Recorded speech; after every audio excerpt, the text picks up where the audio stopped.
ICT Motorworld Shahram, kita bawa masuk sebiji Motor Morini Escape 650X.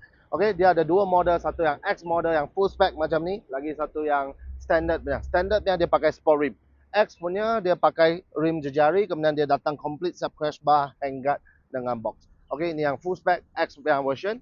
Okey, motor ni tahun 2022 dengan harga jualan sekarang 21,800. Okey, 21,800. Dari depan color masih original, accident free, windshield, signal, lampu semua standard. Crash bar pun original, datang dari kilang sudah ada. Handguard pun datang original, Escape punya. Spotlight dia sudah tambah.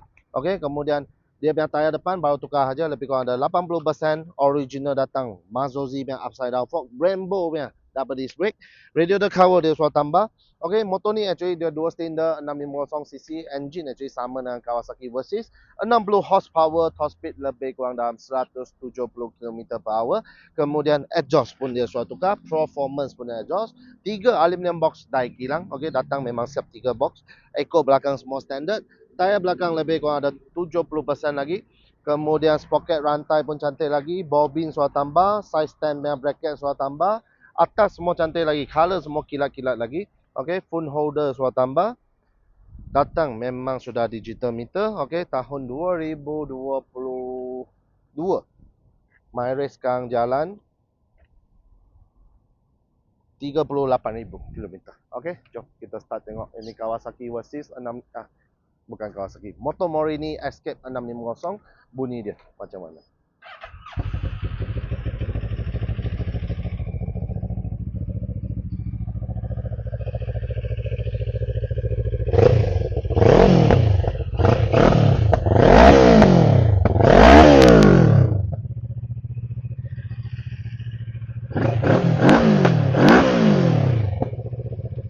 Okey, engine semua pun perfect lagi, mileage pun tak tinggi, complete full accessory, tayar semua pun cantik lagi, bunyi pun sedap.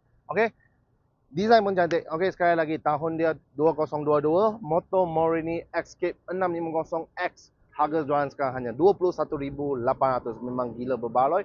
Siap ada ABS semua sekali. Okey, deposit serendah RM600. Okey, deposit RM600, loan under Aeon ke, credit loan, Charlie's loan pun boleh.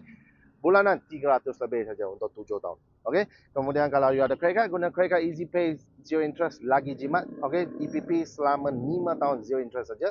Beli pun tak payah risau, kita siap ada warranty 1 tahun, siap ada kasih free gift sekali. Helmet full face, jacket dengan glove. Kalau mau trade in motor, jual motor pun kita angkat juga. Duduk jauh pun tak payah risau, kita hantar seluruh Malaysia. Okey, kalau mau minta motor ni terus datang IT Motor Shahram ataupun terus WhatsApp sales kita. Baik.